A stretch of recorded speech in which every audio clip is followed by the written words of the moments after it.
Pin is a very special movie in that it doesn't seem to fall into any traditional horror kind of category. I mean, it's just a very unusual, it has a lot of unusual elements in it. We don't have time to put the body in the river. What am I gonna do? Hide him in the wood pile. Hide the body and come back and clean up the blood. I don't know that many people know it, but certainly it's a special one here at Rue Morgue. It'd be good for my heart to move out here. I've always loved this house.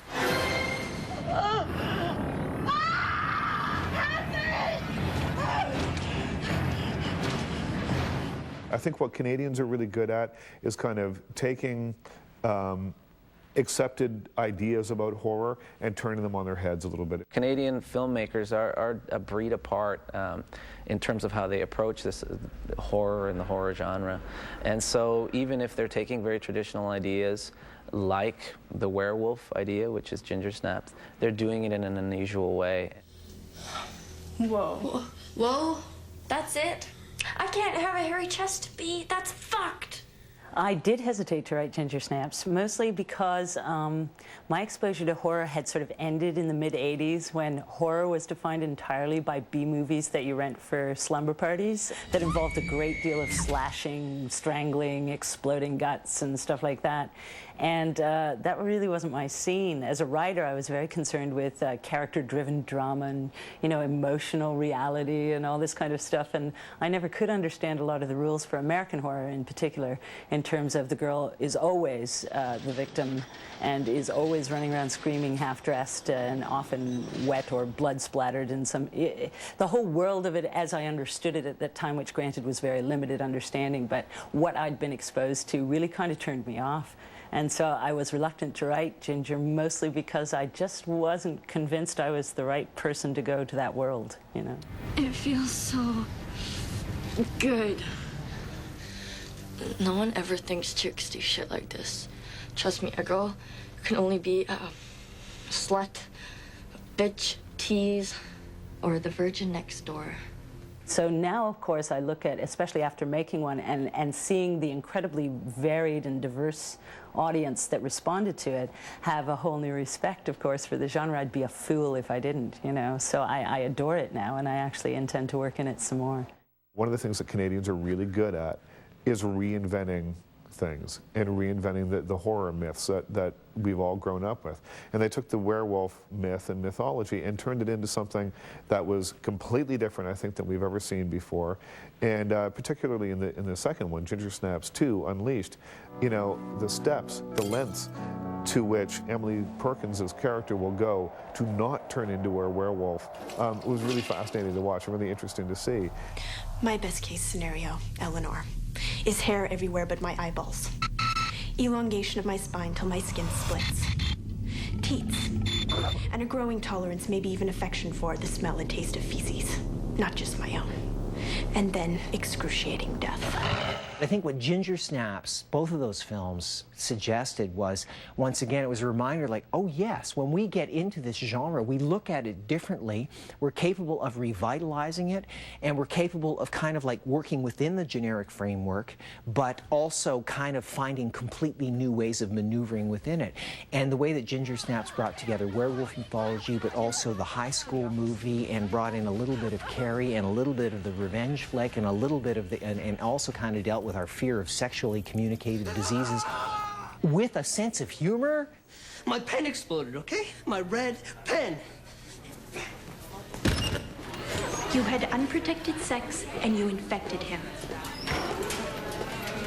Oops. I mean, all of these things to me suggested that, you know, maybe this is something we should try to get back to.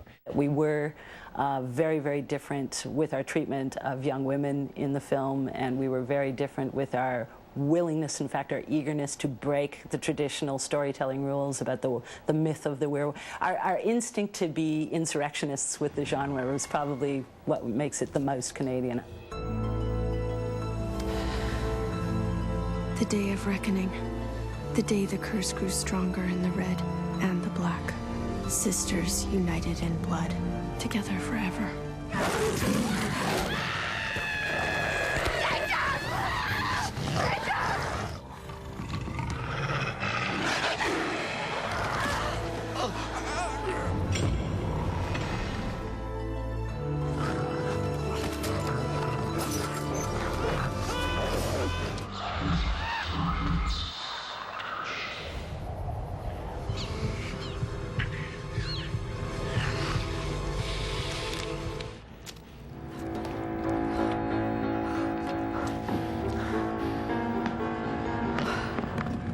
for revelation, my lord.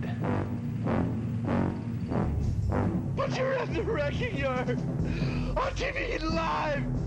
I'm everywhere.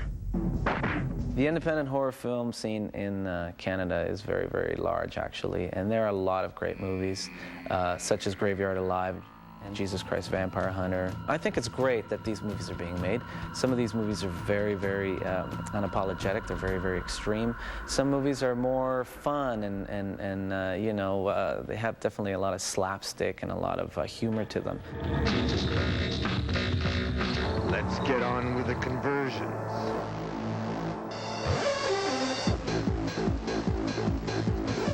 Had enough?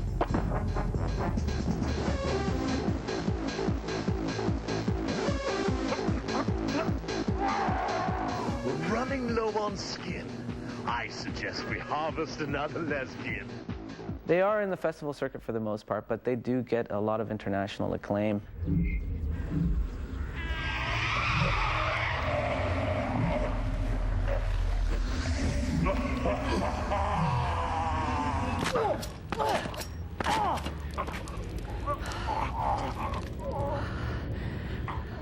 I'm sure that right now, as we sit here talking about this, that someone in Victoria has a digital camera and they're probably working on a film that's going to be kind of cool, a horror film that's going to be kind of cool in their basement right now. Same thing's probably happening in Newfoundland, and it could be happening in Sudbury too.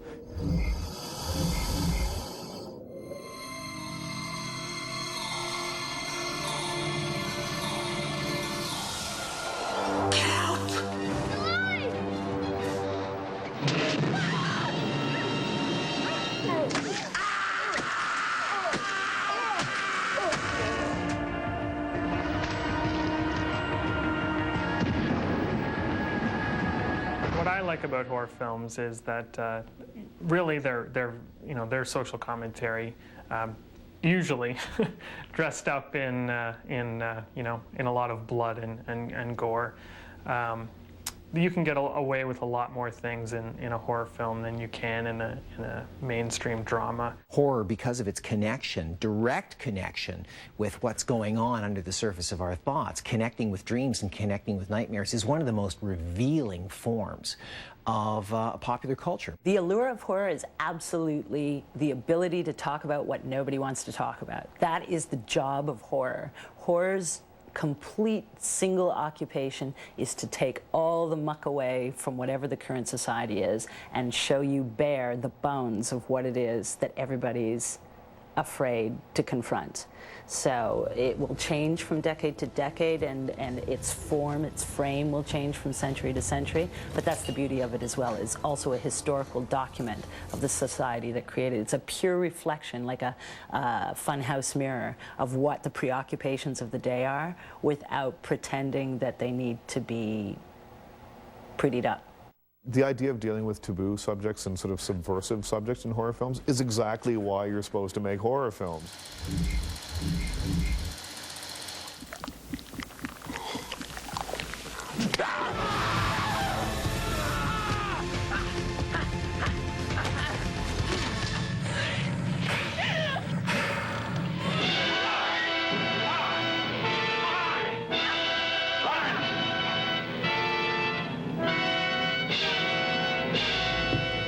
Cast into hell like a stinking whore. Don't forget to say your prayers, ladies. These people are fucked. The horror movie has been one of the very few commercial genres that's had some kind of a tradition in Canada. But the thing is, Canada has never been very proud of its commercial achievement. It's very strange, particularly in the realm of movies. They've never kind of celebrated that. So the horror movie has kind of existed as a sort of a slightly sublimated commercial success in the closet of Canadian culture, and nobody ever lets it out very often.